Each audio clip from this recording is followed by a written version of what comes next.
Hello, this is Dr. C.L. Patil, Associate Professor of English. I am going to present a few comments on John Milton's Paradise Lost in general and Paradise Lost Book 1 in particular.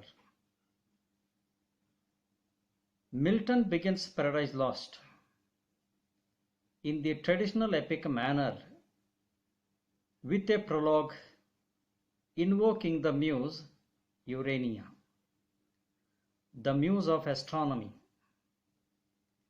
Milton calls her as heavenly muse and says that he will sing this poem of man's first disobedience of God, that is, the story of Adam and Eve's eating of the forbidden fruit of the tree of knowledge,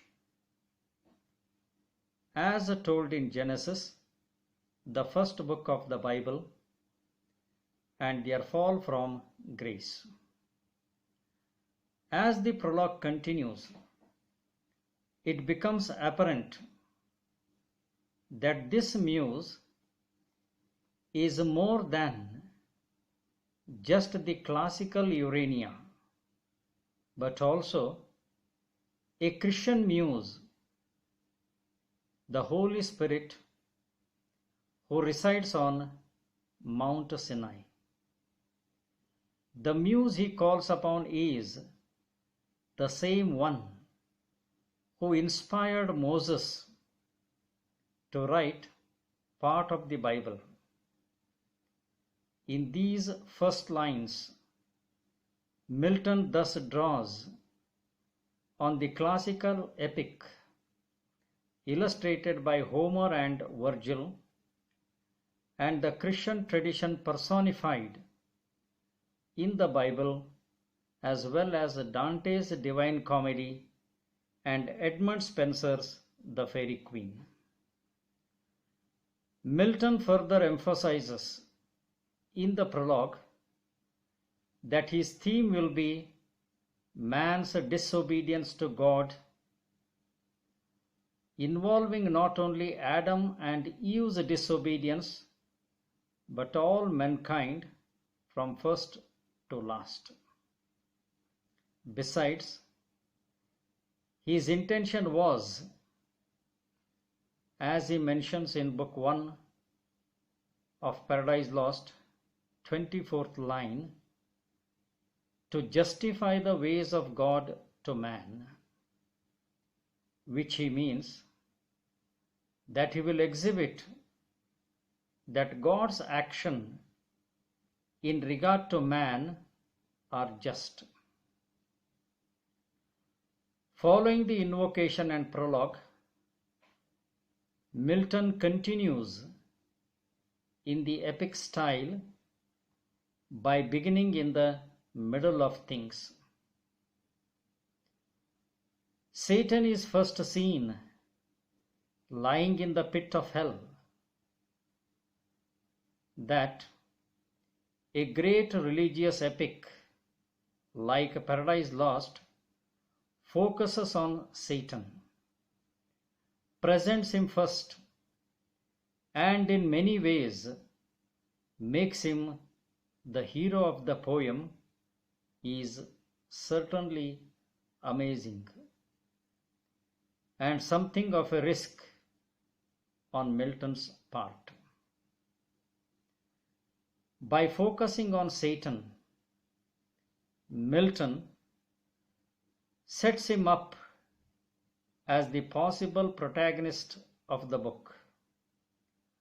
Though Satan realizes he has been defeated in the battle against God, his sense of pride doesn't allow him to ask God for forgiveness, apology, and re-entrance into heaven. Milton hints at the idea that even though Satan thinks He has control of his own life and decisions, but he fails to understand that God is always one step ahead of his creations. Milton never makes it clear. He wants his readers to emphasize with Satan, but making him the hero of the epic would have been a dangerous decision in Milton's Christian era. Milton's readers would have been more likely to understand the complete power God had over Satan, his followers, and that Satan's battle was doomed to be futile. Present readers are more likely to see Satan as the sympathetic underdog of the story and to see God as rigid and heartless. The power that Satan asserts and thinks he is illusory. His power to act drives only from God, and his struggle against God has already been lost. Again, to the present readers, Satan may seem heroic as he struggles to make a heaven of hell. But the readers understand, and Milton's lines confirm that Satan's war with God had been lost absolutely before the poem begins. God grants Satan and the other devils the power to act for God's purposes, but not for their selfish purposes. Also, at this point in the narrative, Satan is at his most attractive. He has just fallen from heaven, where he was the closest angel to God. He has not completely lost the angelic powers that was his in heaven. As the poem progresses, the reader will see that Satan's character and appearance grows worse. Milton has carefully planned his work to show the consequences of Satan's actions. Interestingly, the list of demons that follow Satan's escape from the burning lake is presented in an epic manner, listing heroes, although they are villain. This list seems almost an intentional parody of Homer's list of Greek heroes presented in his first epic, the Iliad. Milton's epic fallen angels who rebelled against God are Moloch, Chemos, Balaam, Astoreth, Dagon, Rimmon, Horus, Mammoth, and a few others. Of the devils listed, the two most significant are Beelzebub and Belial. Paradise Lost Book 1 becomes interesting towards the end, where we see the construction of Pandamonium, the capital of hell.